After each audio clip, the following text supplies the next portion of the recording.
बच्चों, आज हम तेलंगाना के नक्शे में गेम खेलेंगे। मैं जिले का नाम बोलूंगी, आप सब जमीन पर बने नक्शे के इर्द गिर्द घूमते रहिएगा। जैसे ही मैं सवाल पूछूंगी, फौरन जिला ढूंढकर इस पर खड़े हो जाना चाहिए। तैयार हो? चलो बच्चों, नक्शे के आसपास ऐसा ऐसा घूमिए। अब मेरा सवाल रहेगा कि निजामाबाद जिला कहाँ पर है? जो पहचाने वो जाकर खड़े हो जाइए। अब बताओ, निजामाबाद में कौन सी फसल मशहूर है? Very good. करीमनगर जिला कहाँ पर है?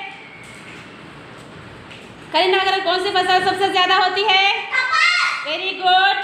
अब बताओ, वरंगल जिला कहाँ पर है? वरंगल में सबसे मशहूर फसल कौन सी है बेटा? Very good. चलिए, मेरा सवाल है, खम्मम जिला कहाँ पर है? खम्मम में कौन सी फसल सबसे ज्यादा उगाई जाती है? Very good. Okay Fatima, Telangana के मैप में हैदराबाद डिस्ट्रिक्ट कहाँ पर है बेटा? ओके, हैदराबाद डिस्ट्रिक्ट में कौन सी फसल मशहूर है? Very good. कौन सी सब्जियां हैं? वेरी गुड, शाबाश। बच्चों, आपने नक्शे पर चलकर अजला भी पहचाने और फसलें भी याद किए। आज का मैप गेम बहुत ज़बरदस्त था। अब आप कभी नहीं भूल पाएंगे तेलंगाना के मशहूर अजला में क्या काश्त होता है।